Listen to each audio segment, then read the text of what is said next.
guru to show me the way.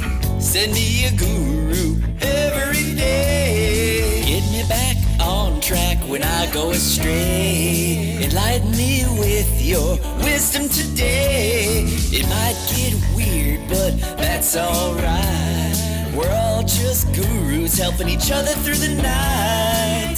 Right here on Everyday Gurus. Everyday Gurus. Wake up, don't hit the snooze. You might miss Everyday Gurus. Jesse Crosson, thank you for joining us on Everyday Gurus.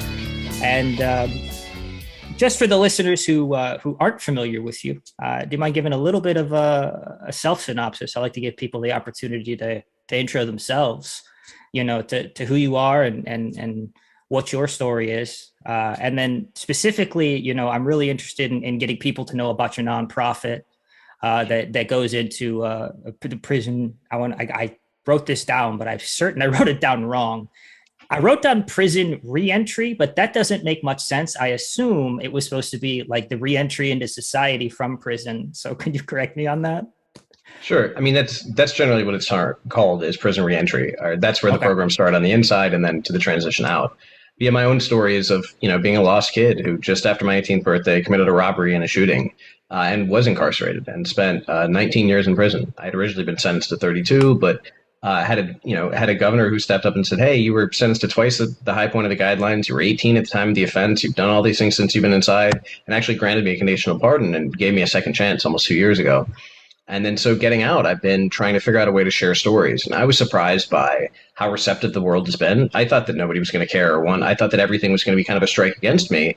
But I had someone encourage me, say, hey, you should start telling your story. And it's telling stories from inside on social media. And it blew up into something that I really couldn't have imagined.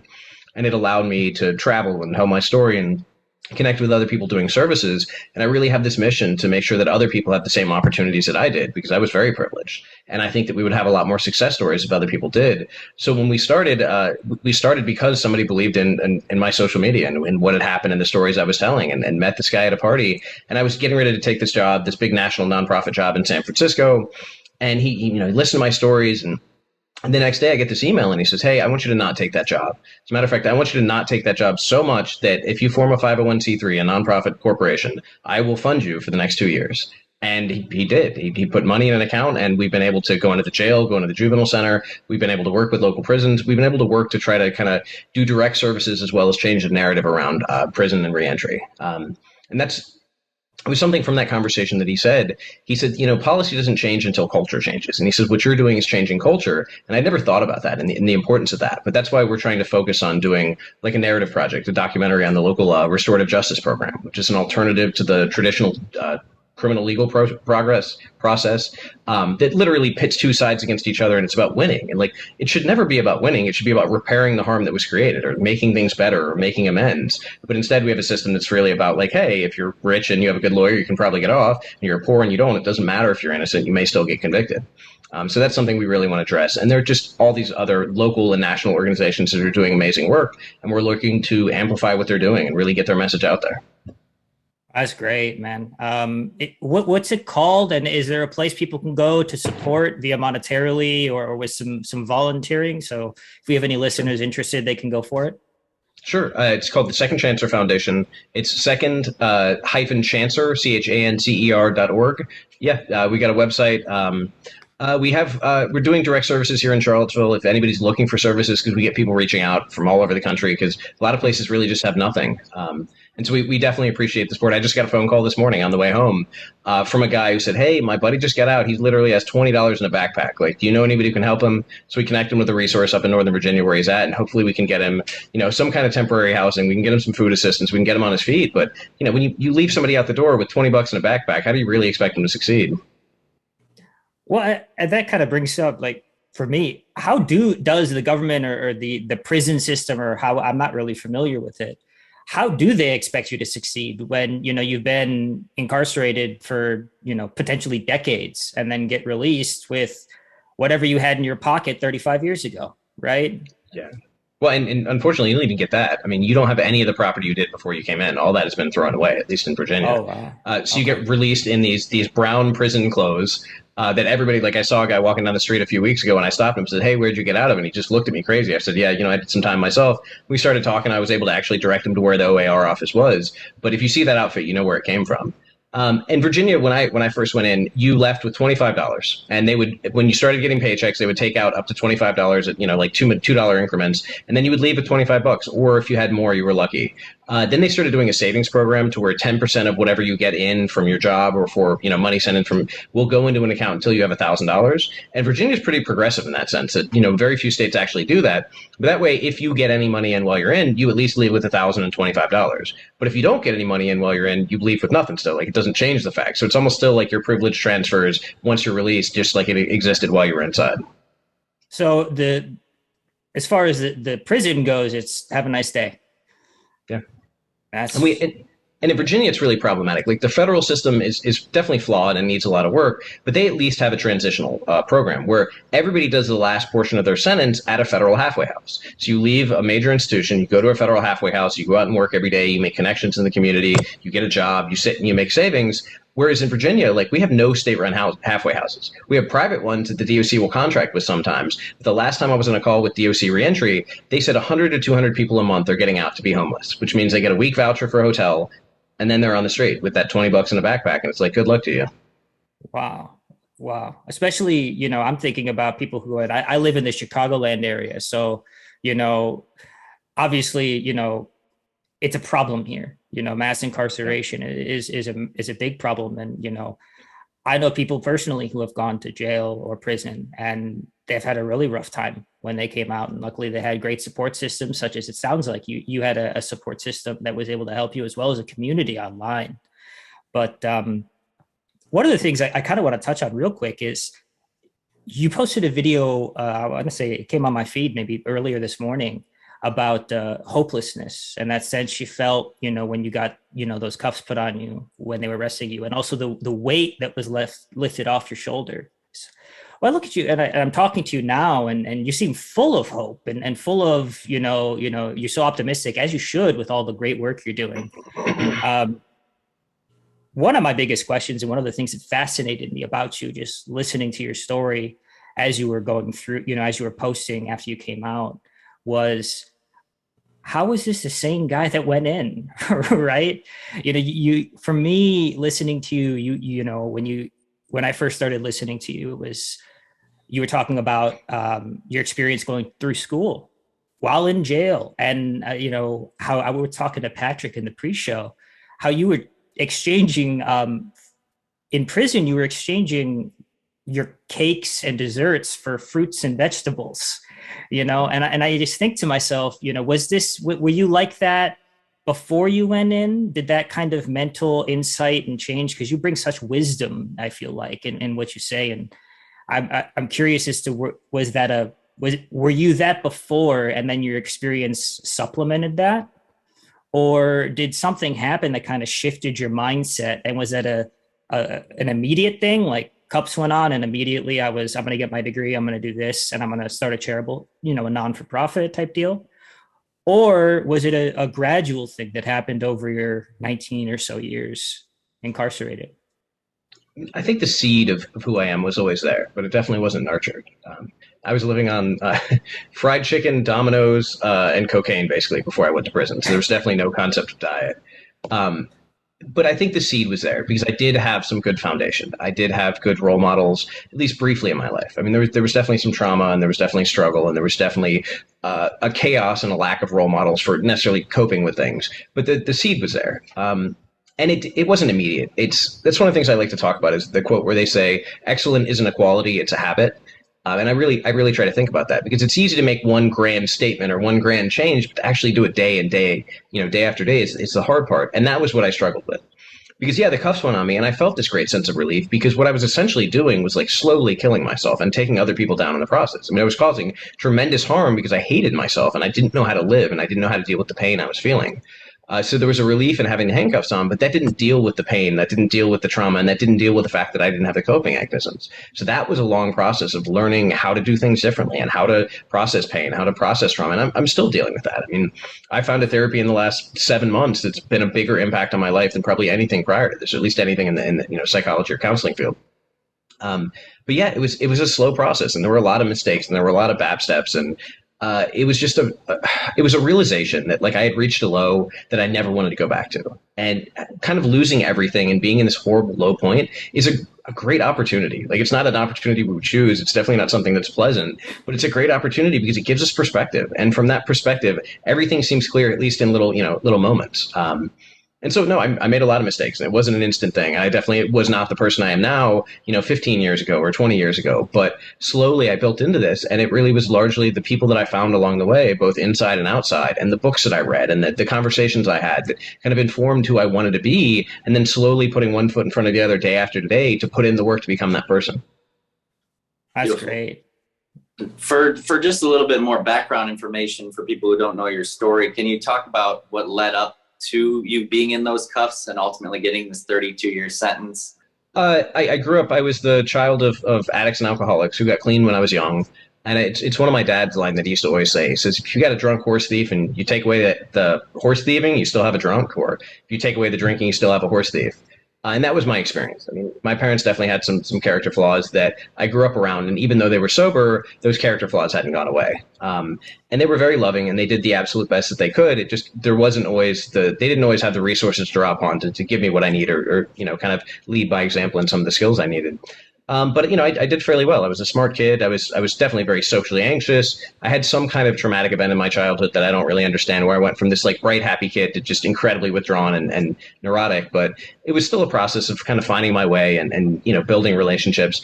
But yeah, I never felt comfortable in my skin. I think we all as teenagers have this idea that everyone knows something we don't know, or everyone is getting along better than we are.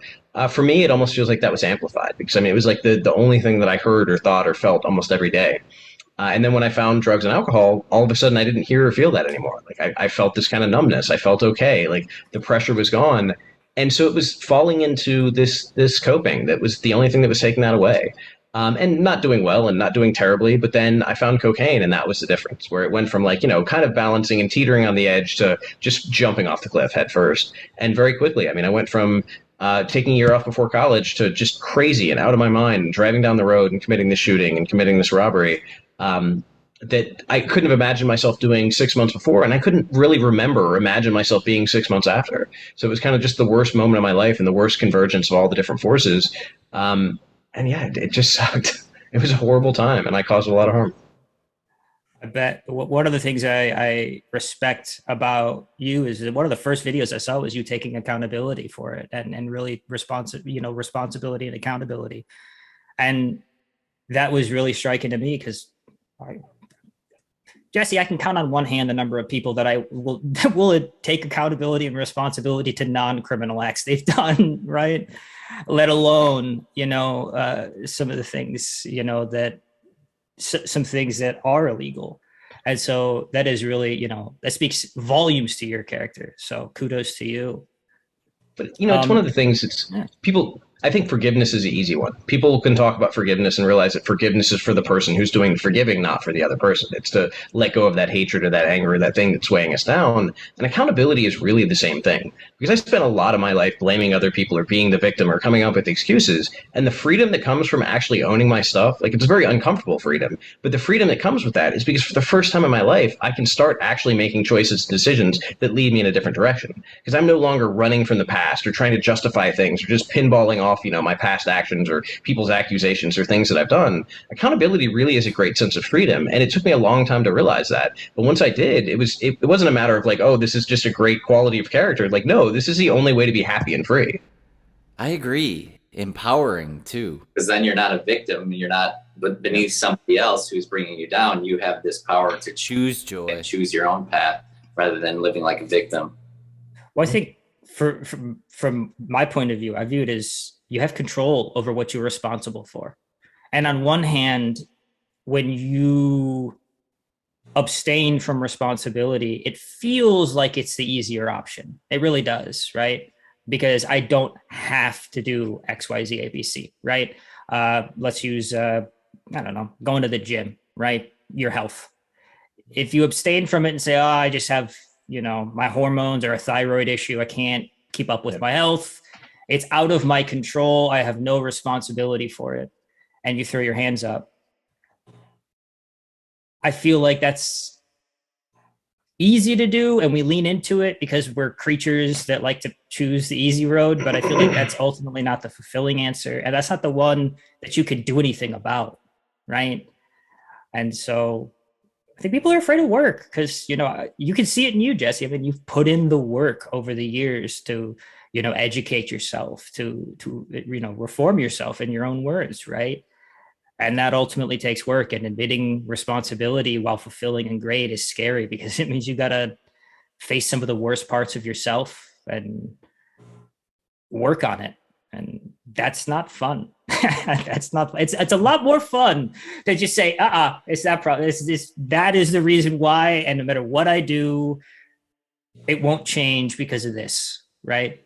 Mitch, that's a really important point that you brought up. And Jesse, if you could speak about that, like how one of the most important obstacles to getting work done these days is distraction, with digital distraction and social media and all that. So can you tell us a little bit about how your methods of concentration and how you stay focused on the end goal when there's so many distractions? And then when you do start posting and you get all these responses, those can become distractions. Like, how do you stay focused?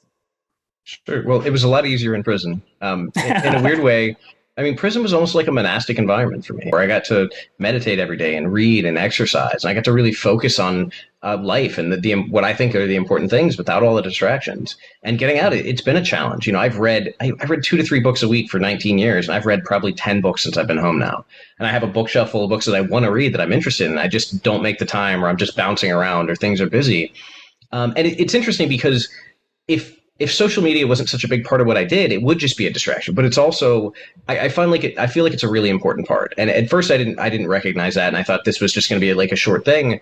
But when I had people reach out who said, hey, I was in prison too, like, you give me hope that I can be successful. Or, hey, my son is in prison, and like, you give me hope that he can be successful. And your advice is what I share with him. When I went to Houston, I met with this woman who drove 3 hours to come see me, who played my videos for her son every night on the phone at the jail. So she would be talking on the phone, playing the videos, and she said, hey, like, he feels like he's hopeful. And then when I went out to Austin for South by Southwest, she brought her son who came out of jail and was doing really well. And it's like moments like that, like, yeah, that's incredible. I mean, that's when it feels like, okay, this is important. And this isn't just distraction. This is actually part of, the work that I want to do. But it's hard. I mean, we talked before the recording about the sensationalism. And in some cases, it's that balance of like, do you do something that's entertaining and sensational to draw people in to then hopefully like kind of Trojan horse a message of hope or a message of change or important reform? Or is that like, I really struggle with that. I mean, because the first video I had that went really viral was about living with a serial killer. And everybody responded to me for that. And the one thing that gave me a little bit of hope or a little bit of kind of like absolution about having posted that was I was having a conversation with this incredible social worker up in Baltimore who was just inspiring, who was doing great work. I mean, who could go do anything he wanted. He was a D1 athlete. He could have gone professional, but he said, no, I want to go back to my community. I want to be a social worker. And I was having that conversation with him because he had seen that video and then he had watched more of my videos and he had reached out. And it was like, okay, sometimes those really do lead to a positive end, or those do lead to a greater reach. So I'm okay with that. But yeah, it becomes distracting. It becomes a lot of things. And the dopamine response, the things that we're looking for, the validation, I think it's something I struggle with just as much as everybody else. And the only thing that helps is, I guess, the kind of principle of structure that I had inside, which is not the same as out here, but I try to block off time. Like every time that I can, I go to the gym in the middle of the day because it gives me a break from like being on my computer in front of the screen or in meetings all morning and all afternoon, because at least I have that time to do something physical. And I'll block off time to meditate, and I'll block off time that like, no, I need this hour just to be by myself or just to be with a friend or just to be something. And just that system that I built on the inside, even though it looks different, it's really the same principle and has carried over and has really helped me maintain some level of stability out here in the world, which is just absolutely crazy. That's phenomenal. Yeah, I'm impressed how much you've stuck with those healthy habits that you developed in prison, like meditation and going to the gym and stuff like that. And I feel like the prison system can be a revolving door sometimes because so many people just ditch those habits and go back to their old ways. Like, what's been the key for you to stick with some of those healthy habits? Yeah, and the biggest challenge for me was the lack of structure. And prison isn't structured like a boot camp in the way that a lot of people think, but it's, when your meals are going to be, when you're basically going to have to go to bed or you're going to get up. There isn't all this variability, and there aren't that many options. I can't stay out late in prison. Like, I could stay up late in my cell watching TV, but that's not the same thing as a friend saying, hey, let's get in the car and go to this concert, 3 cities away. Having those options and having, just all these distractions and all these things kind of drawing me in is really different. So I think that, I guess the secret for me was realizing that I had done that. I had chased like pleasure, I had chased distraction, I had chased stimulation for most of my life. And what it did was land me in prison where I, had this swath of destruction behind me. And what I found, and where I found the greatest sense of peace and happiness, was through that kind of like steady, diligent work. And so I recognized that on the one hand, I'm human, and yeah, I'm going to go out and I'm going to have fun, and I'm going to go. I went to a concert the other night; it was amazing, and I danced all night. But I'm also going to have that structure because that structure allows me to be the person who can really enjoy that. Because for a lot of my life, especially before I went to prison, yeah, I could go to that concert, but all I was really doing was thinking about how I could get high next, or how I could run away, or how I could get laid, or like I was never in the moment. I was never really enjoying things. I was always just pinballing or bouncing from one thing to the next. And the level of misery there is what caused me to change. It wasn't like a choice. I didn't decide like, hey, I want to do this really uncomfortable, really difficult thing. It was, I woke up and I was like, I can't live like this anymore. I literally cannot live like this. And that pain was enough to propel me in a different direction. Thank you. Yeah, that's super powerful. And I want to thank you for your earlier comment about just the apprehension about those posts and putting yourself out there. I mean, honest to God, I've been feeling, I mean, Patrick will tell you, I've been feeling a lot of the same apprehension myself, even about this, because of sensationalism, right? It's something that I fear, having gone through what I've gone through and just my life experiences, telling that's vulnerable. And then, like that's a part of you that you put out there that's never coming back because the internet never forgets, right? And so that's really inspiring to me as someone who's, just starting to, talk about myself online and, scared of it being turned into sensationalism, because you hear about someone with something like I got, and it just, the first thing you think of is it's soap opera, and it's awful. But so thank you for that is, I guess, my whole rant. Mitch, did you want to go over that at all right now? What's up? Second? For anyone who doesn't know what you got, do you want to I don't talk about that? Yeah. Do you want to know? Sure. 10 years ago, this November, I was diagnosed with a brain tumor. So I've had brain cancer for about 10 years. And so obviously lots of chemotherapy, lots of surgeries, lots of radiation. And that's meant a lot of time indoors. And so one of the things that I connected with you a lot about was just the struggles felt similar to me. I know that sounds whack, but the isolationism that you talk about, very similar to thing resonated with me, is I guess the right word. When you talk about, I forgot what they called them, but when people went to the hole and they had those really awful food, it was like awful food. Yeah, Nutrilo for one of the, yeah. That reminded me of like the days when I had to force myself to eat. Everything tasted like awful, right? But I need to eat. I haven't eaten in a day and a half. My doctor's going to hate me. I need to do it. Mm-hmm. And like, just like, he knows it, like even though we haven't had the same experience, that resonated with me in the sense that, it probably felt like a similar experience. Same thing with you, structure and looking inwards. It's the same deal, man. You feel out of control. I don't get to live my life based on how I want to live my life. I have to live my life based on the way a doctor tells me I should live my life if I want to not die. So finding those avenues of control, finding those ways to just live in the moment, to add structure, all the things you talk about, as kind of core principles of how you got through prison, right? And even one of the things you don't talk about, but I kind of took as implied, is the narrowing of your world, right? You didn't make it through 19 years by looking at it as 19 years. I think there's a video where you talk about, just getting to the halfway point, right? And for, people ask me, I'm on my 5th time going through chemo, if you don't count like 2 chemos at once as separate times.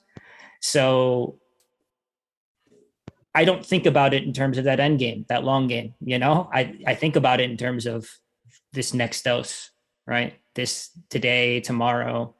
And I imagine that kind of shrinking of your world in a sort of survival mechanism, and again, you'd never said it outright, but you alluded to it. And so that really resonated with me as well. And so, you're inspiring to me in the sense that, in my situation, one of the most frustrating things was it truly wasn't anything I'd done to myself. I was 20 years old. I didn't, get liver cancer from drinking too much. I didn't smoke too much and get lung cancer. I got brain cancer for what? Thinking too much? Yeah, that makes sense. Let me ask you something, because I always get this question. People always say, oh, but like, how did you do it? I wouldn't be able to do that. And from the inside, you're like, well, of course, you do it because it sucks, but you keep going. Like the will to live, the will to keep fighting, it seems really obvious from somebody who's been something. So do you get those similar kind of comments where people are like, there's no way I could do that? It's almost condescending. It's almost. I do. I get one of two. I get either immediately like that, like you're talking about, or I get, because brain cancer is stuff that you see on like sitcoms where like someone like quits, so they give them brain cancer to kill them in 20 minutes and like write them off the episode, So brain cancer, similar to, I'm sure, what having gone to prison has this sort of general societal connotation with people, where they assume certain things, as I'm sure you've experienced, where they just assume certain things about you or about your life based on your experience. It's like, I'm still walking, talking. I go to the gym, I'm probably more fit than most people. And I use it all the time, but I have brain damage. Can you remind me of what you asked me? I was asking if you get the question of like, oh, how did you do it? Like, I wouldn't be able to, the kind of, yeah. Yeah. So it's either your problem is so big, I don't feel justified in talking about my pain or my problem. There's no way that I could possibly talk to you about, breaking my arm because, or a breakup or a divorce, because you've experienced this and it would seem petty. And it's quite the opposite in my experience. It's like, no, pain is pain. Shit in life sucks. And to answer your original question, for me, it was never really an option. It was, I get to do this, and it sucks, and the needles suck, and throwing up sucks, and dry heaving sucks more than throwing up. Yes. Common misconception. Also, the movie 50-50. No. People not sleep with you because you have cancer. Doesn't work. Doesn't happen. I don't know where it's coming from, but it needs to be dropped. I don't look like Joseph Gordon-Levitt, and most cancer patients don't. So, I don't know. Pretty people get laid no matter if they have cancer or not, is I guess my opinion. Okay, yeah. I mean, and that's my response is what other option did I have, man? Yeah. You go into this fight or flight response that is very much. It really, like you said this earlier, it puts things into perspective. What you want, what you need, and what's silly. Like money. Became trivial to me, like overnight, and it puts things in a different perspective for you. But yeah, it's either that or die. So I'm going to choose the not dying part, no matter how much it hurts, and no matter how much I have to force feed myself, or no matter how much I have to vomit, because ultimately that will get me to my goal, which is not dying and living a normal, boring life where I get to live in a cul-de-sac and complain about the interest rates going up. Like that'd be the dream, right? Like the most boring average life in the planet, but yeah. Thanks for talking about that. Yeah. I don't want to make this about me though. It's about you. So kind of piggybacking off of that, do you have questions that you get asked so frequently and so repetitively that you're just like, oh God, again? I get those to me all the time. Yeah, definitely. Yeah, it's weird because I've noticed like in person and then on social media and even on different platforms, people have different kind of interests. Like for whatever reason, people tend to take the more interest in like self-help and betterment on Instagram. TikTok tends to be like, did you drop the soap? Like what happened when this happened? Did you ever see anybody get stabbed? It's like, okay, Fair enough. This is not exactly what I'm looking for. But yeah, I mean, they tend to be again, about the kind of salacious or sensational things. Like, did you drop the soap? Did you see somebody get sexually assaulted? Did you see somebody get stabbed? Whereas other places, and in person, I tend to get these more personal questions like, hey, like, what was your why? How did you get up in the morning and what propelled you forward? Or what did you focus on? Or what was the hardest thing you dealt with? Or what was the best thing you learned? And those questions I find really meaningful and really interesting because they're universal. They're like you said, like, pain is pain. We're all finding a way to cope with it. And we're all finding a way to come up with a solution to our problem, which is usually just being here and being present and actually feeling the things that are coming up and actually experiencing the things that are happening rather than being in our mind a million miles away or chasing money or chasing the interest rate. So yeah, I think that the things that can bring us together are the really important questions, and the other ones that get asked the most really are just kind of sensational and dividing us more, and that's what I want to avoid, and that's why I try to stay away from the storytelling that just makes things funny or makes things entertaining or makes things exciting, because there's nothing really exciting about it. I mean, prison, like I'm sure cancer, is like 99.9% boring, and then that like 0.1% of just like abject terror or a lot of vomiting or a lot of violence or a lot of blood. And yeah, when you deal with the boring, like that's really where the work is. It's not in those moments. You don't have time to think in those moments. You exist if you can. It's in the boring and it's in the making and the structuring of meaning. Yeah, absolutely. Did you ever because it seems like you've gotten a lot of positivity, and I mean, I even dared, and this is ballsy even for me. I read the comment sections of some of your videos, man. And they're not as bad as other places that I would think. Like, they're not as bad as I thought. In fact, they're mostly positive in a world where it's just not the case, especially in the comment section. And so how did you react? Because I'm sure in prison, you probably saw a lot of the worst of people, the worst in humanity, really. Right. And also probably some of the best at the same time. But coming out from that, coming into this world of, as far as I can tell from the outside, overwhelming support from places you probably didn't even think of. Like, did that shock you? How did you take that?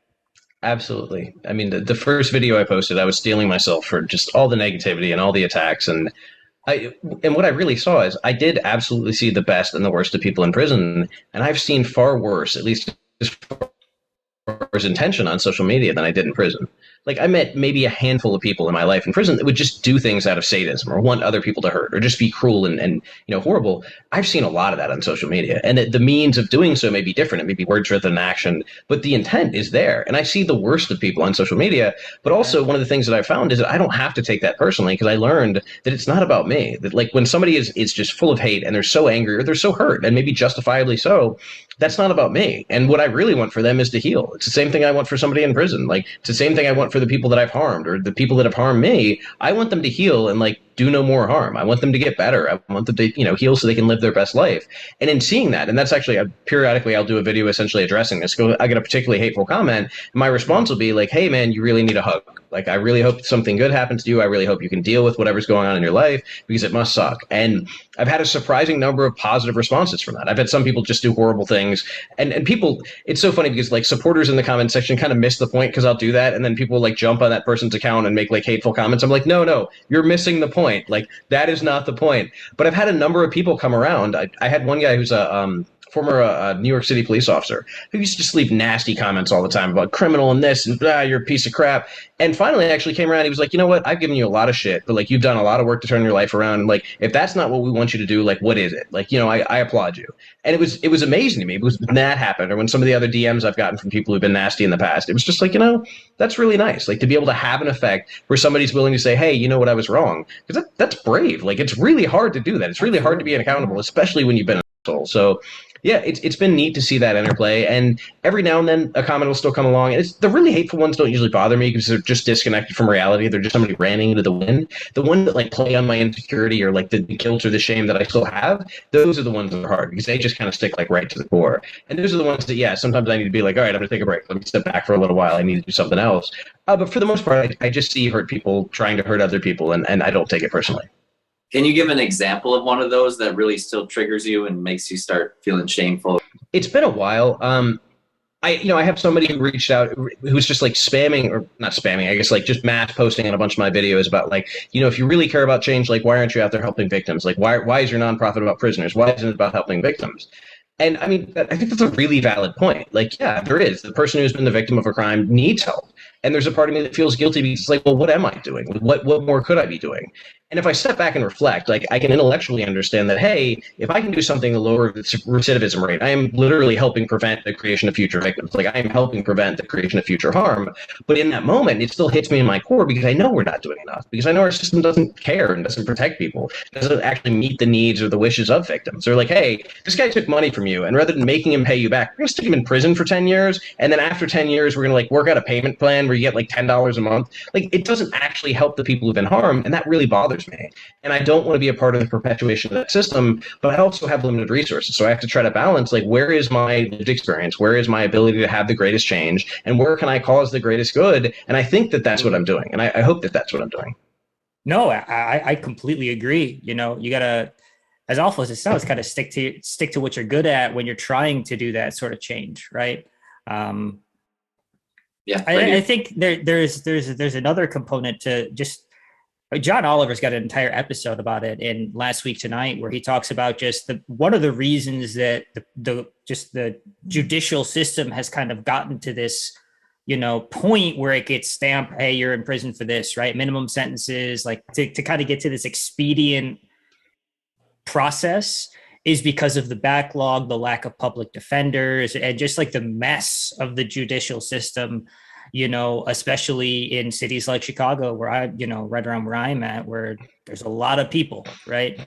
And so, yeah, it's a problem that you can't attack. There's no silver bullet. It's almost like anything in life where it's a nuanced argument with, you know, that has multiple lanes, and your lane isn't the only solution to answering the problem, right? Because we have the problem of mass incarceration, the judicial system, you know, working the way it does, public defenders working the way they do, right? With how much they have to do and how much they have to work.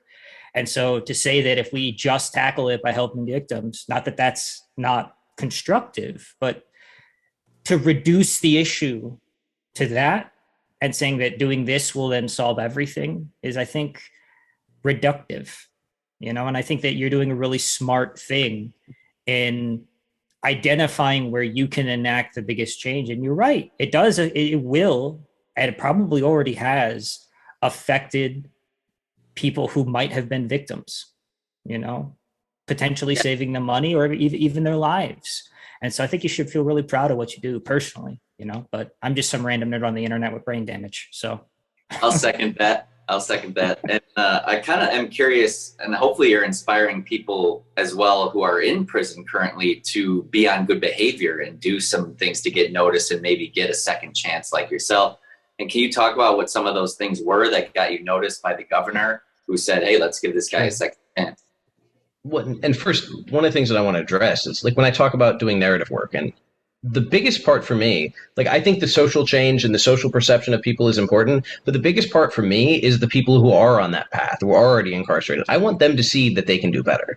Like, we had a juvenile that they furloughed. He was supposed to be on a panel for a local conference, and the venue fell through, but we had him furloughed, so I took him to a really nice lunch, and I took him to an art gallery, and I bought him a coffee, and I bought him ice cream, and I took him all these places he'd never been. He went to a job fair, and he was like, these people would hire me? Like, don't they know who I am? I was like, yeah, they want to hire you. Like, literally, this is the life that you've been missing. This is the life you didn't know was there.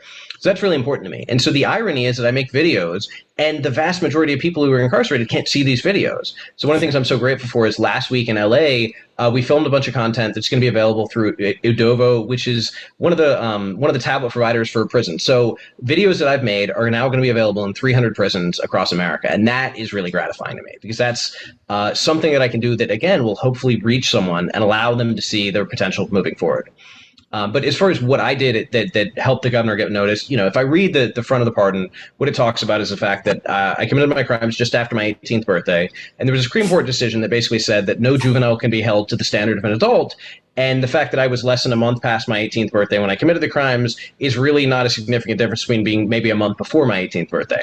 So the governor said because of that is one consideration, because of the fact that the judge sentenced me to twice the high point of the sentencing guidelines, because I had already, at the point that he granted me a pardon, done more than the high point of the sentencing guidelines, because I had earned a bachelor's degree from Ohio University, because I had become a journeyman electrician, because I'd helped start a peer support program, because I had articles published. It was just one thing after another. But that was kind of the big picture. And it all had to start small. And where that was for me was trying to find a way to help people. And I didn't always have that intention. It wasn't like I went in as a crusader to like make the world a better place. I just saw people in need, and I saw that I had a way to help. Somebody was struggling to get their GED, and I could step in. And then 6 months later or 9 months later, he could come back crying because he got his GED, and he's one of the first people in his family to essentially graduate from high school. Like that's a really good feeling. And continuing to do those things and build the reputation is, oh, you have a question about the law, go talk to Jesse. Or, oh, you need help with your GED stuff, go talk to Jesse. To even the staff knew who I was and would let me go between buildings, which was illegal. Like you weren't allowed to do that. But because they knew I was doing something good and not something bad, those little pieces built into where if they had called the prison, I'm sure they did, to ask whether I was somebody who should get a pardon, I had people who were willing to stand up and say, hey, yeah, he does good things. That's awesome. So you were actually tutoring people and helping them with their academics? Yeah, so at one point I was officially, like for a job, a math tutor in the plumbing class.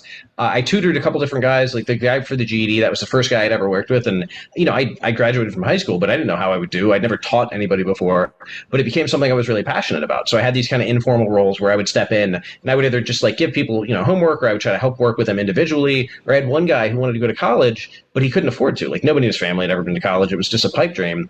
But he managed to find a sponsor who was willing to buy him used textbooks. So we got the textbooks and I took him through basically the same classes I had done at Ohio University.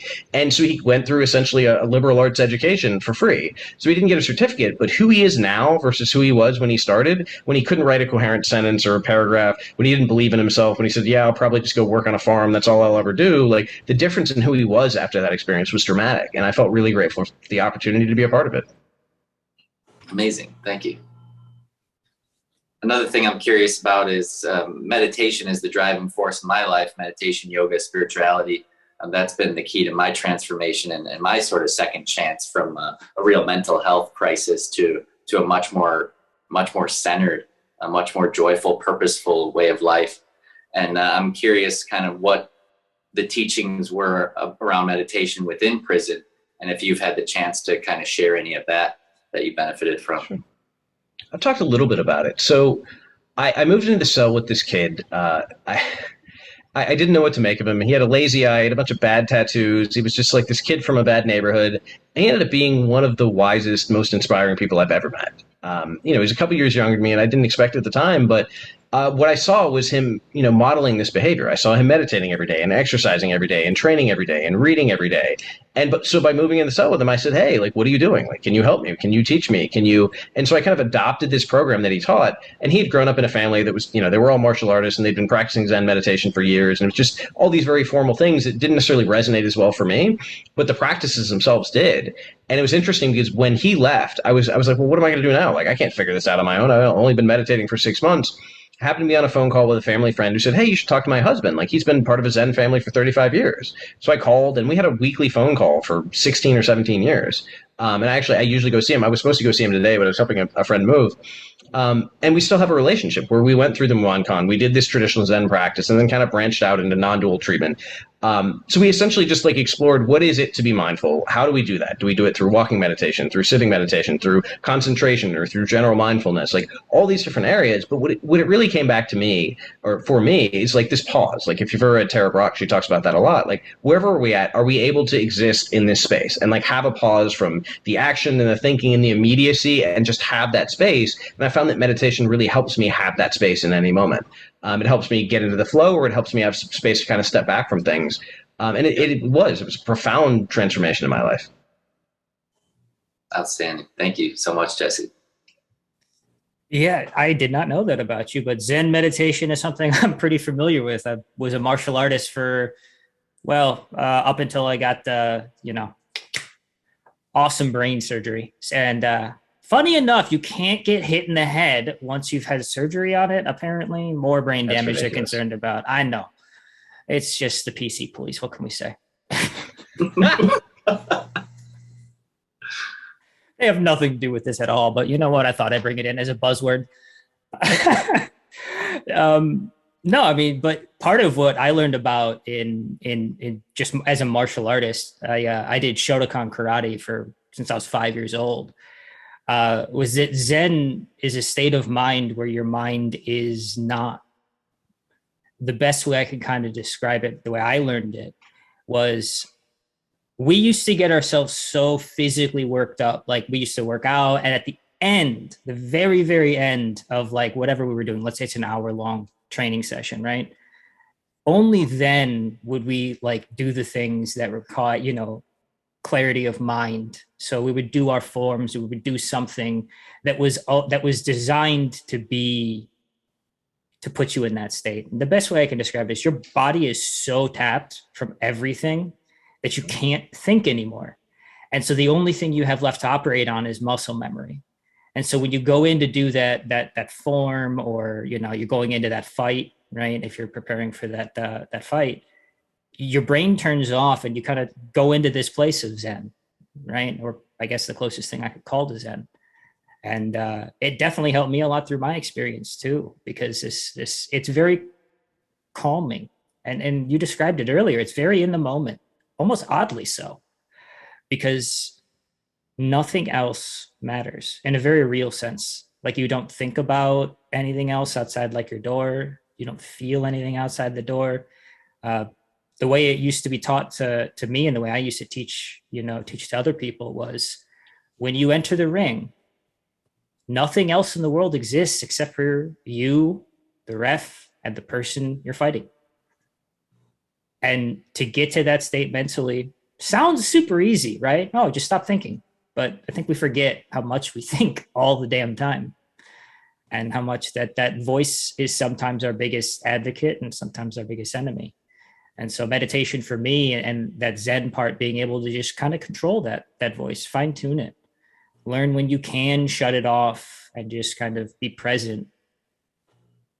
Sure. You know, so. That's one of the reasons, you know, I was always into striking arts. That's, you know, other than wrestling in high school, I was always into karate or Wing Chun or different practices. But I got out and I got into jiu-jitsu, and I love it. Like I'd wrestled and I'd done some training on the inside, which was completely illegal, but, you know, it was pretty necessary.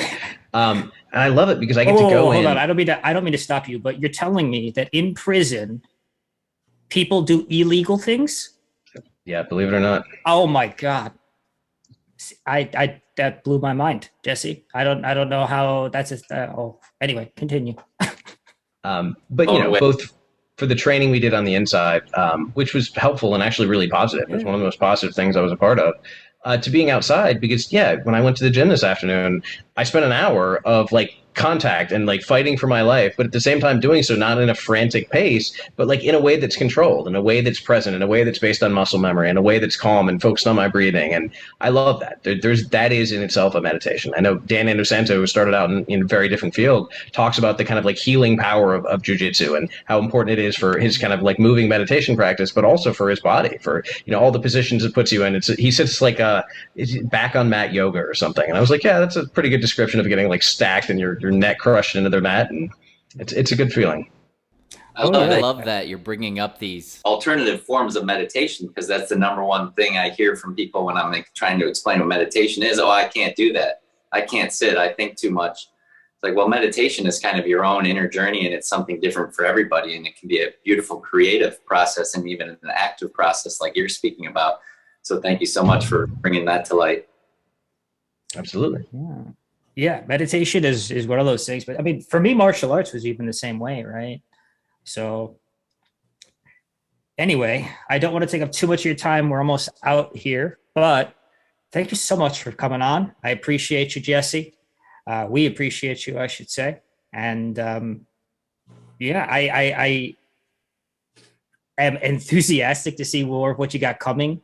Do you mind dropping the name of your non-for-profit again, so people can find a link? We'll also post a link to it when we drop this, so people can access and donate whatever they want or whatever they can. Sure. It's second-chancer, CHANCER.org. And I appreciate it. Appreciate the time and the highlighting of what we're doing. I appreciate you. And, you know, like I said, I'll be cheering you on. I'm one of those randos in the internet, in the comment section, that will be posting good things, you know.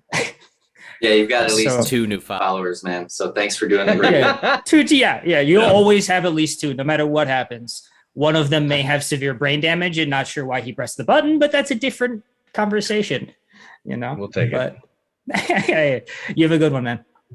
Thank you. Thanks, Jesse.